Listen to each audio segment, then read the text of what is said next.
अस्सलाम वालेकुम स्टूडेंट, सुनाए क्या हाल। अच्छा स्टूडेंट, हमने एफएससी पार्ट 1 का चैप्टर नंबर 3 स्टार्ट किया था।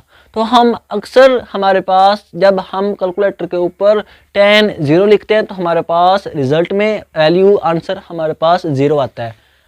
हमने कभी ये नहीं सोचा कि 10 0 क्यों 0 के इक्वल आता है। हम कैलकुलेटर के ऊपर लिखते 10 0 तो फाइनल आंसर हमें 0 मिल गया। आज हम देखेंगे कि क्यों 10 0 की वैल्यू हमारे पास 0 आती है, क्यों ऐसा हो रहा है। तो मेरा नाम ज़ाहिद इमरान और आपका चैनल फिजिक्स एकेडमी। तो चलें स्टार्ट करते हैं हम कि 10 0 कैसे हमारे पास 0 के इक्वल आता है। तो हमें सबसे पहले तो ये देखना चाहिए कि 10 एंगल का फार्मूला क्या है। तो हमें पता कि 10 एंगल साइन एंगल ओवर कोस एंगल के इक्वल होता है। अब हमारे पास ये जो एक रेक्टेंगल होती है हमारे पास ट्राइंगल, उसमें ये एंगल हम ये लेते हैं और इसमें जो साइन एंगल होता है ये हमारे पास बेस होगी, ये परपेंडिकुलर, ये हाइपोटेन्यूज। तो साइन एंगल हमारे पास परपेंडिकुलर ओवर हाइपोटेन्यूज और कोस एंगल हमारे पास बेस ओवर हाइपोटेन्यूज। पीछे हमने डिटेल से देखा था कि हमारे पास कोस 0 1 कैसे आता है, ये हमने वीडियो बनाई थी। तो आज हम देखेंगे कि 10 0 0 के इक्वल कैसे आता है। तो जब हमने कोस 0 रखा, जब हमने एंगल को 0 किया, ये हमारे पास सपोज करो कुछ ना कुछ एंगल है, सपोज करो 45 का है।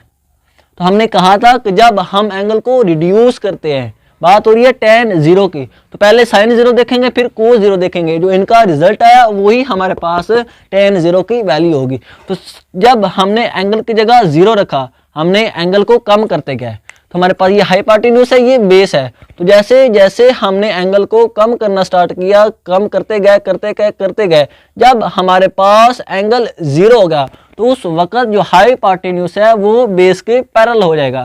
स्टूडेंट, हाइपोटेन्यूज बेस के पैरेलल हो जाएगा, बेस की डायरेक्शन में हो जाएगा, बेस के इक्वल हो जाएगा। तो इसीलिए कोस 0 को हम 1 कहते हैं। कोस 0 को हम, क्योंकि हाइपोटेन्यूज भी बेस के बराबर होगा, तो फाइनली आंसर हमारे पास 1 आ गया। तो कोस 0 हमारे पास 1 के ऊपर होता है। तो 10 0 साइन हमारे पास क्या था 0 डिवाइडेड बाय कोस 0, क्योंकि हमने 10 0 की बात करनी है। तो जब हमने एंगल की जगह 0 रखा तो कोस 0 हमारे पास 1 आ गया, क्योंकि उसके ऊपर बेस और हाइपोटेन्यूज आपस में पैरेलल हो जाते हैं, सेम डायरेक्शन में आ जाते हैं। तो उस वक्त हमारे पास ये वाली वैल्यू 1 आ गई। 10 0 के ऊपर साइन 0 हमारे पास 0 होता है और कोस 0 हमारे पास क्या था 1 के इक्वल था, उसकी वैल्यू हमारे पास 1 थी। तो 0 और 1 को अगर हम डिवाइड करें तो वो हमारे पास आता है 0।